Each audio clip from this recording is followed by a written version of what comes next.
الحمد لله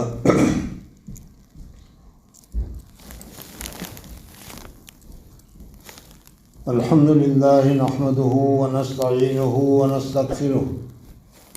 ونعوذ بالله من شرور أنفسنا ومن سيئات أعمالنا من يهد الله فلا مضل له ومن يضلل فلا هادي له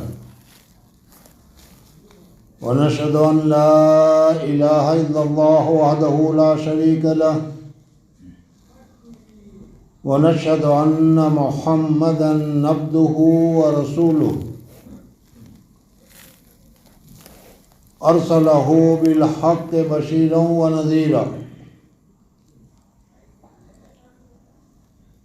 من يطع الله ورسوله فقد رشد ومن يعصهما فإنه لا يضر إلا نفسه ولا يضر لا شيء أما بعد فقد قال الله تعالى في القرآن المجيد والفرقان الحميد فأعوذ بالله من الشيطان الرجيم بسم الله الرحمن الرحيم وأما من خاف مقام ربه ونهى النفس عن الهوى فإن الجنة هي المأوى صدق الله المولانا العظيم وصدق رسوله النبي الكريم وأنا على ذلك من الشاهدين والشاكرين والحمد لله رب العالمين. بزرگوں اور دوستو، اس وقت میں نے آپ حضرات کے سامنے قرآن پاک کی ایک آیت وَأَمَّا مَنْ خَافَ مَقَامَ رَبِّهِ وَنَهَى النَّفْسَ عَنِ الْهَوَى فَإِنَّ الْجَنَّةَ هِيَ الْمَأْوَى تلاوت کی. اللہ جل جلالہ و امن والوں نے اس میں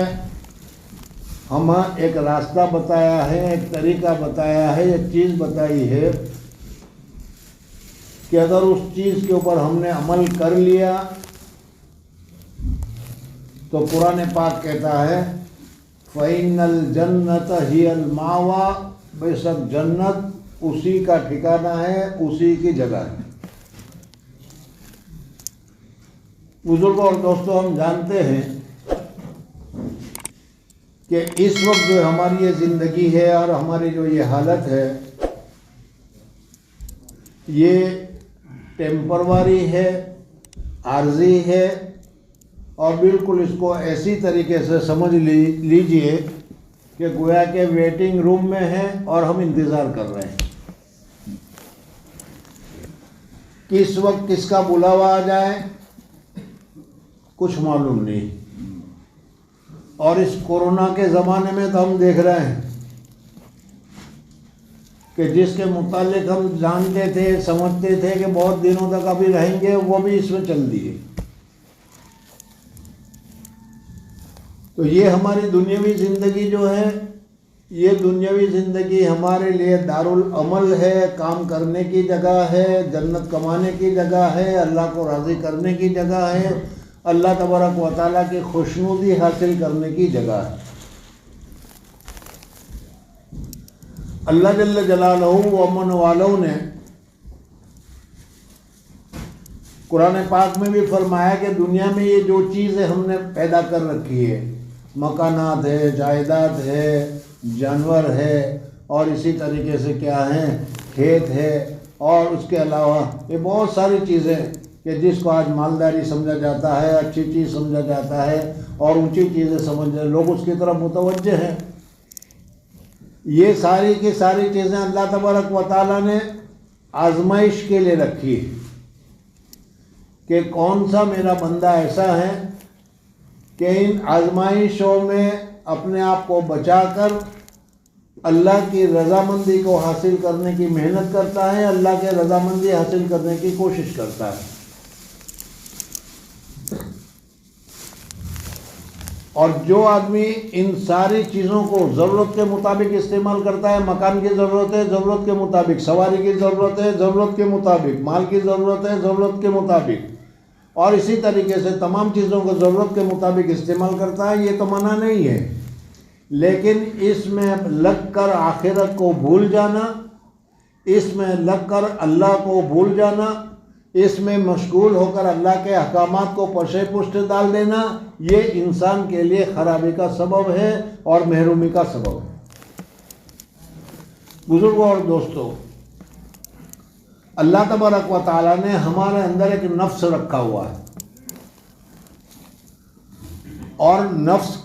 جس طریقے سے ہمارے اس بدن میں ایک ہارٹ ہے، دل ہے، قلب ہے، اور ہم ہر ایک آدمی اس کو جانتا ہے، یہ قلب بیمار بھی ہوتا ہے، اس کے لیے علاج بھی مقرر کیا جاتا ہے، آپریشن بھی کرایا جاتا ہے، یہ سب جسم کے متعلق جو ہارٹ ہے اس کا حال ہے۔ اسی طریقے سے ہمارے اندر اللہ تبارک و تعالیٰ نے اس جسم کے اندر اللہ تبارک و تعالیٰ نے ایک روح کو بھی پیدا کر رکھا ہے۔ روح کیا ہے، کیسی ہے؟ حضور اکرم صلی اللہ علیہ وسلم سے بھی پوچھا گیا تو اللہ تبارک و تعالیٰ سے کی طرف سے جواب دیا گیا کہ قل روح من امر ربی، اللہ تبارک و تعالیٰ کا ایک امر ہے، اللہ تبارک و تعالیٰ کی ایک نعمت ہے، ایک نورانی چیز ہے جس کو اللہ تبارک و تعالیٰ نے تمہارے بدن میں رکھا ہے۔ اور جب تک اس روح کا تعلق بدن کے ساتھ رہتا ہے، یہ ہماری دنیا آباد ہے، اور جہاں اس روح کا تعلق بدن سے کٹ گیا، بدن سے ختم ہو گیا، تو اس وقت آدمی کی موت واقع ہو جاتی ہے، اور اس صورت میں آدمی کو چاہے کتنا ہی چہیتا ہو، چاہے کتنا ہی طاقتور ہو، چاہے کتنا ہی عمدہ ہو، اس کو دنیا میں باقی نہیں رکھا جاتا، بلکہ اس کو آخری منزل پر پہنچایا جاتا ہے اور دفن کر دیا جاتا ہے۔ تو جس طریقے سے انسانی جسم کے لیے اللہ تبارک و تعالیٰ نے قلب کو بنایا، ہارٹ کو بنایا، اور وہ پورے بدن کو چلا رہا ہے اور پورے بدن کی رہنمائی کر رہا ہے، وہ بیمار بھی ہوتا ہے، وہ طاقتور بھی ہے، اور اس میں بلاکیج بھی آتے ہیں، جیسے آپ سب جانتے ہیں۔ اسی طریقے سے اللہ تبارک و تعالیٰ نے ہمارے روح کے لیے ہمارے اندر ایک نفس کو بھی پیدا کیا، اور وہ نفس اگر اچھا ہے، اچھی طریقے سے چل رہا ہے، تو آدمی اچھے اعمال کی طرف متوجہ ہوتا ہے، اچھے اعمال کی طرف دھیان دیتا ہے، نیکیوں کی طرف مشغول ہوتا ہے، آخرت کی طرف مشغول ہوتا ہے، اللہ کو راضی کرنے کی طرف مشغول ہوتا ہے، اور اللہ کو راضی کرنے کی کوشش کرتا ہے۔ اور اگر اسی روح میں،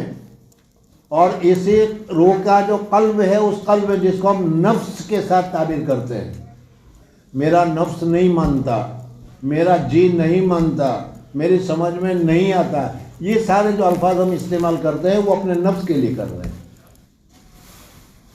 قرآن پاک میں بھی حضرت یوسف علیہ السلام کے تذکرے میں ذکر کیا گیا ہے، 13ویں پارے میں ہے، وَمَا أُبَرِّئُ نَفْسِي إِنَّ النَّفْسَ لَأَمَّارَةٌ بِالسُّوءِ۔ اللہ تبارک و تعالیٰ نے اس نفس کو جو پیدا کیا ہے، اس کی طبیعت ہے، اس کا میلان ہے، لَأَمَّارَةٌ بِالسُّوءِ، ہر بری چیز، ہر گندی چیز، ہر ناپسند چیز، اس کی طرف نفس بہت تیزی کے ساتھ چلتا ہے۔ اس کی ایک مثال میں آپ حضرات کے سامنے رکھوں کہ ہر ایک آدمی اپنے آپ کو سب سے اعلیٰ، سب سے افضل، سب سے اونچا، سب سے اچھا، سب سے مالدار، سب سے حسین، سب سے اعلیٰ لیول پر سمجھنا چاہتا ہے۔ یعنی دوسرے لفظوں میں تکبر کا جتنا معیار ہے، تکبر کی جتنی چیزیں ہیں، نفس کو وہ ساری چیزیں پسند ہیں۔ ہر جگہ پر نفس کہے گا میرا تذکرہ ہونا چاہیے، میرا نام آنا چاہیے، میری بات ہونی چاہیے، میری بات مانی جانی چاہیے۔ یہ سب کا سب کیا ہے؟ تکبری اعلان ہے، اور یہ نفس اس کو پسند کرتا ہے۔ اور جو آدمی اس نفس کی بات کو مانتا ہے اور اس کے اوپر وہ چلتا ہے وہ ناکام ہوتا ہے اور وہ گمراہ ہوتا ہے۔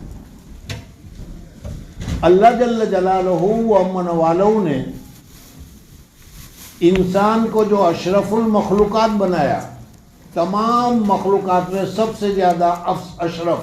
سب سے زیادہ بہتر، سب سے زیادہ افضل، سب سے زیادہ اچھا، سب سے زیادہ شریف جو اللہ تبارک و تعالیٰ نے بتایا ہے وہ انسان کو بتایا ہے۔ اور اس اشرف المخلوقات کا درجہ دینے کی وجہ یہی ہے کہ اس میں ایسے تقاضے رکھے ہیں، اس میں ایسی موانعات رکھی ہے، اس میں ایسی رکاوٹیں رکھی ہے کہ اگر وہ اللہ تبارک و تعالیٰ کے ساتھ محبت کرتا ہے، اگر وہ اللہ تبارک و تعالیٰ کے ساتھ تعلق رکھتا ہے تو نفس کے سارے تقاضوں کو چھوڑ کر، نفس کی ساری رکاوٹوں کو چھوڑ کر وہ اللہ تبارک و تعالیٰ کے احکامات پر عمل کرے گا۔ اور اسی چیز کو اللہ تبارک و تعالیٰ نے ہمارے اندر پسند کیا ہے۔ نفس چاہتا ہے تکبر کرنے کو، لیکن اللہ تبارک و تعالیٰ نے فرما دیا کل کبریا اور ہدایت، دیکھو تکبر اور کبریائی میری چادر ہے، اس میں جو بھی پاؤں ڈالے گا ہم اس کو کیا کریں گے، اس کو ہلاک کر دیں گے، اس کو ذلیل کر دیں گے، اس کو کیا ہے گرا دیں گے۔ اس وجہ سے یہ کام مت کرنا۔ بزرگوں اور دوستوں، آدمی اس کام کو نہیں کرتا۔ اللہ تبارک و تعالیٰ نے کھانے کی شہوت رکھی ہے، کھانے کو جی چاہتا ہے، اور اس کو اچھی سے اچھی چیز پسند ہے، اس میں یہ نہیں دیکھتا وہ کہ یہ جائز ہے کہ ناجائز ہے، یہ حلال ہے کہ حرام ہے، وہ نہیں دیکھتا، اور آنکھیں بند کر کے وہ کھاتا چلا جاتا ہے۔ لیکن اگر اللہ تبارک و تعالیٰ کا محبوب اور پسندیدہ بندہ ہے تو اس صورت میں وہ کھانے سے پہلے غور کرے گا، سوچے گا کہ یہ حلال ہے یا حرام، یہ میرے پاس آیا ہے لیکن حلال طریقے سے آیا ہے یا رشوت کے ذریعے سے آیا ہے۔ اور جب اس کا دل فیصلہ کرے گا کہ یہ غلط طریقے سے آیا ہے، کتنا ہی جی چاہے گا کھانے کو، لیکن اس صورت میں وہ نہیں کھائے گا۔ وہ بزرگوں اور دوستوں، اللہ جل جلالہ و امن والوں نے یہ دنیاوی نعمتیں جو ہمارے لیے بنائی ہے، اس دنیاوی نعمتوں کو استعمال کرنے کا حق اور استعمال کرنے کی اجازت بھی دی ہے، لیکن یہ اجازت مطلقاً نہیں ہے کہ جب چاہے، جیسا چاہے، جس طرح چاہے تم استعمال کرو۔ کھانے کی اجازت ہے، لیکن جو چاہے، جیسا چاہے، جس طرح چاہے کھانا چاہو یہ نہیں۔ اس کے لیے اللہ جل جلالہ و امن والوں نے کچھ اصول بنائے ہیں، کچھ اصول مقرر کیے ہیں۔ قرآن پاک میں اس کو ذکر کیا ہے، حدیث پاک میں حضور اقدس صلی اللہ علیہ وسلم نے اس کو بتایا ہے، اور حضور اقدس صلی اللہ علیہ وسلم نے صرف زبان سے نہیں بتایا بلکہ خود عمل کر کے بھی دکھلا دیا کہ دیکھو یہ طریقہ ہے۔ تو اس وقت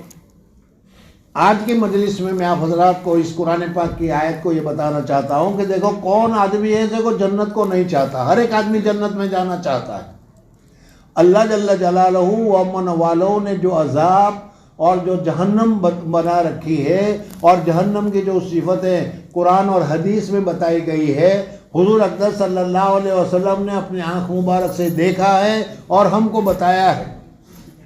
اور اس کو برداشت کرنے کی ہمارے اندر طاقت نہیں ہے۔ اللہ تبارک و تعالیٰ کی طرف سے تھوڑی سی بھی تکلیف ہو اور تھوڑی سی بھی سزا ہو، ہمارا بدن اس کو برداشت کرنے کی طاقت نہیں رکھتا۔ اس وجہ سے ان تمام راستوں سے چاہے کتنے ہی اچھے لگتے ہو، ہمارا دل اس کو کتنا ہی اچھا بتائے، لیکن اگر اللہ تبارک و تعالیٰ نے منع کیا ہے، روکا ہے، تو ہمیں اس سے رک جانا چاہیے۔ ہمارے حضرت اقدس شیخ الحدیث صاحب نور اللہ مرکزوں نے ایک مرتبہ فرمایا کہ اللہ جل جلالہ کی معرفت حاصل کرنا، اللہ جل جلالہ و امن والوں کی محبت حاصل کرنا، اللہ جل جلالہ و امن والوں سے تعلقات پیدا کرنا کوئی مشکل نہیں ہے۔ کسی کے ساتھ دوستی کرنا ہو، کسی کے ساتھ تعلق رکھنا ہو، اور اگر وہ بہت اونچی چیز ہے، بہت حسین چیز ہے، بہت قیمتی چیز ہے تو بڑی مشکل ہوتی ہے. آپ حضرات جانتے ہیں اللہ جل جلالہ و امن والہ تو ہر چیز سے اونچے ہیں، ہر چیز سے قیمتی ہے، ہر چیز سے بڑے ہیں. اس کے ساتھ تعلق پیدا کرنا تو بہت ہی زیادہ مشکل ہے، لیکن اللہ تبارک و تعالیٰ نے اس کو مشکل نہیں رکھا. ایک شاعر کہتا ہے یک قدم بر نفس نہ و دیگریلا کوچے یار. اپنا ایک قدم اپنے نفس کے اوپر رکھ لو، نفس کو دبا دو. شراب پینا چاہتا ہے دبا دو، زنا کرنا چاہتا ہے دبا دو، نماز چھوڑنا چاہتا ہے دبا دو، رشوت لینا چاہتا ہے دبا دو، حرام کام کرنا چاہتا ہے دبا دو. یک قدم بر نفس نہ وہ دیگریلا کوئے یار. دوسرا قدم تمہارا اپنے یار، اپنے دوست کی گلی میں ہوگا. بزرگوں اور دوستوں، آج جو میں نے آپ حضرات کے سامنے آیت تلاوت کی ہے، تقریباً اس کا مقصد بھی یہی ہے. ہمارا سب کا عقیدہ ہے اور ہم سب جانتے ہیں کہ یہ دنیاوی زندگی ہماری آخری زندگی نہیں ہے. یہ تو ٹرائل سمجھ لو، محنت کا زمانہ سمجھ لو، کوشش کا زمانہ سمجھ لو، کام کرنے کا وقت سمجھ لو، اور پھر اس کے بعد جو زمانہ آنے والا ہے، اور اس کے بعد پھر جو دوسرا زمانہ آنے والا ہے قیامت کا، اور قیامت کے بعد جو زمانہ آنے والا ہے جس میں اللہ تبارک و تعالیٰ کے حضور میں پیش ہونا ہے اور اپنی پوری زندگی کا حساب کتاب اللہ تبارک و تعالیٰ کے سامنے دینا ہے. اور اس حساب کتاب میں اگر کامیابی ہو گئی، بات درمیان میں رہ جائے گی، لیکن ایک قصہ آ گیا کہ ایک جنگل میں بادشاہ جنگل میں چلا گیا، اور جنگل میں اسے ایک بزرگ مل گیا جو صوفی آدمی تھا، جنگل میں رہ کر اللہ اللہ کرتا تھا. بادشاہ نے مل گیا. وہ بادشاہ مسلمانوں کا کٹر دشمن تھا، کٹر مخالف تھا.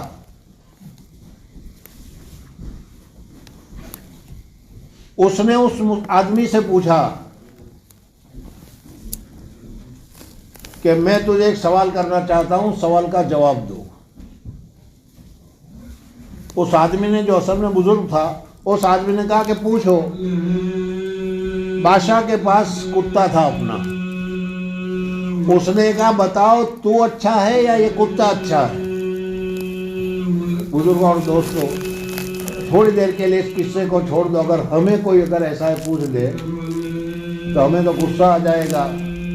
اور ظاہر بات کہیں گے بیوقوف، کتا تو نجس ناپاک ہے اور میں پاک ہوں، نمازی ہوں، قرآن پڑھتا ہوں، یہ وہ پتہ نہیں کیا کیا وہ کہہ دے گا وہ. لیکن وہ بزرگ تھا، اس نے کہا کہ دیکھو بھائی، ابھی ایک منزل اور باقی ہے. اللہ تبارک و تعالیٰ کے سامنے حساب کتاب کے لیے کھڑا ہونا ہے. اگر میں وہاں کامیاب ہو گیا اور مجھے جنت مل گئی تو میں اچھا ہوں اور کتا خراب ہے. اس لیے کہ میں جنت میں جاؤں گا اور کتا جنت میں نہیں جائے گا. اور اگر اللہ تبارک و تعالیٰ کے سامنے حساب کتاب میں اگر میں فیل ہو گیا، میں جنت سے محروم کر دیا گیا، مجھے جہنم میں جانے کا حکم دے دیا گیا، تو یہ کتا اچھا ہے اور میں خراب ہوں، اس وجہ سے مجھے جہنم کا عذاب برداشت کرنا پڑے گا اور اس کتے پر عذاب نہیں ہوگا. بزرگوں اور دوستوں، اس واقعے میں اور بھی آگے ہے کہ اس الفاظ سے اس بادشاہ پر کیا اثر پڑا اور کیا ہوا. مجھے صرف اس وقت یہ بتانا ہے کہ اصل کامیابی جو ہے وہ اللہ تبارک و تعالیٰ کی رضامندی کو حاصل کرنا ہے اور جنت کو حاصل کرنا ہے.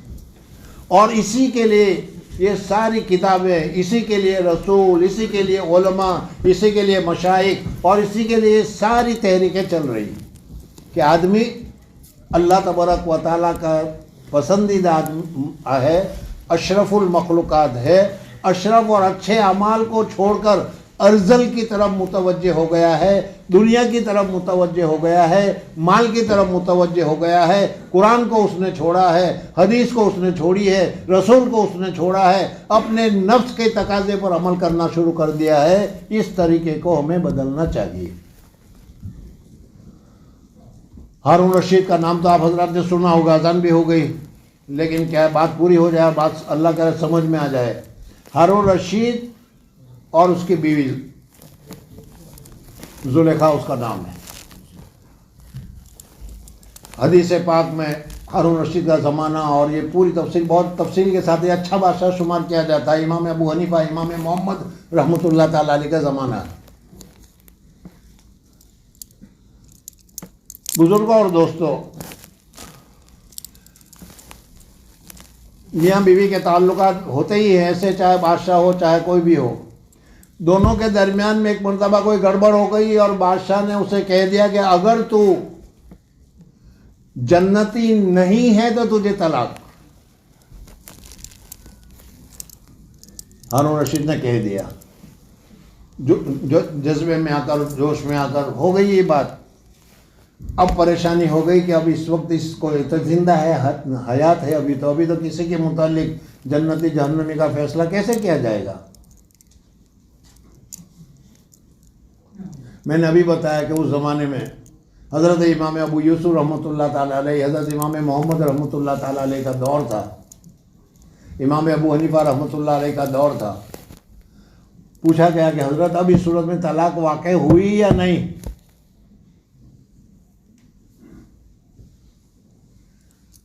حضرت امام ابو حنیفہ رحمۃ اللہ نے کہا کہ بلاؤ، دونوں کو بلائے گئے، اور اس کے بعد اس سے ہارون رشید کی بیوی سے پوچھا گیا کہ تیری زندگی میں کبھی کوئی ایسا موقع آیا ہے کہ گناہ کرنے کا تقاضا دل میں پیدا ہو گیا ہو، گناہ کرنے کی ساری صورتیں پیدا ہو گئی ہو اور ایک دم تو نے اپنے آپ کو روک دیا ہو، ایسا کوئی واقعہ ہے؟ تو اس صورت میں اس نے بتایا کہ ہاں ایک مرتبہ ایسا ہوا تھا کہ بالکل گناہ کرنے کی ارادہ ہو گیا تھا، سارے چیزیں مہیا ہو گئی تھی، لیکن پھر ایک دم دل میں خیال آ گیا کہ میرا اللہ دیکھتا ہے، مجھے نہیں کرنا چاہیے، اور رک گئی۔ تو کہا گیا کہ طلاق واقع نہیں ہوئی، جاؤ تم اس کی بیوی ہو۔ کہا کہ کیسے؟ کہا کہ قرآن پاک میں اللہ تبارک و تعالیٰ نے فرمایا ہے وَأَمَّا مَنْ خَافَ مَقَامَ رَبِّهِ، جو شخص کے اللہ تبارک و تعالیٰ کے سامنے کھڑا ہونے سے ڈرا، وَنَهَى النَّفْسَ عَنِ الْهَوَىٰ، اور اپنے نفس کو خواہشات سے اس نے روک لیا۔ میں نے ابھی جیسے بتایا کہ گناہ کرنے کا بالکل تقاضا آ گیا ہے، اور بھی بہت سارے واقعات ابھی حدیث کے بھی یاد آ رہے ہیں۔ آدمی زنا کرنے کے لیے بالکل تیار، لیکن وہ کہہ رہی ہے کہ اللہ سے ڈر، اور اس وقت وہ زنا کرنے کو چھوڑ دیتا ہے۔ بخاری میں واقعہ ہے، لیکن اب وقت نہیں ہے اس لیے میں نہیں بتاتا۔ میں صرف یہ بتانا چاہ رہا ہوں کہ ہاں اگر ایسا موقع آ گیا ہے تو قرآن کہتا ہے کہ فَإِنَّ الْجَنَّةَ هِيَ الْمَأْوَىٰ، ایسے آدمی کا ٹھکانہ جنت ہے۔ بزرگوں اور دوستوں، ہمارے سامنے تو بہت سارے واقعات آتے ہیں، گناہ کرنے کے سارے راستے ہوتے ہیں، سب چیز ہوتے ہیں دل میں۔ کبھی ایمان آہستہ سے کہتا ہے کہ یہ ناجائز ہے مت کرو، لیکن نفس کہتا ہے کہ نہیں ہمیں تو یہ کرنا ہے۔ تو بزرگوں اور دوستوں، اصل تو نفس کی تربیت ہے، نفس میں طاقت پیدا کرنا ہے کہ وہ گناہ کی طرف جائے ہی نہ۔ لیکن اگر کبھی ایسا خیال آ جائے، کبھی ایسا موقع آ جائے، تو اس آیت کو یاد رکھ لینا، وَأَمَّا مَنْ خَافَ مَقَامَ رَبِّهِ، جو شخص کے اللہ تبارک و تعالیٰ کے سامنے کھڑا ہونے سے ڈرا، وَنَهَى النَّفْسَ عَنِ الْهَوَىٰ، اور اپنے نفس کو خواہشات سے روک دیا کہ نہیں میں نہیں کرتا، میرا اللہ پسند نہیں کرتا، میں نہیں کرتا، میرا اللہ نے اس کو ناجائز قرار دیا ہے، میں نہیں کرتا، یہ حرام کا کام ہے۔ وَنَهَى النَّفْسَ عَنِ الْهَوَىٰ، تو قرآن کہتا ہے فَإِنَّ الْجَنَّةَ هِيَ الْمَأْوَىٰ، جنت اس کا ٹھکانہ ہے۔ اللہ تبارک و تعالیٰ مجھے بھی اور آپ حضرات کو بھی نفس کے اوپر قدرت نصیب فرمائے اور جنت الفردوس میں جگہ نصیب فرمائے۔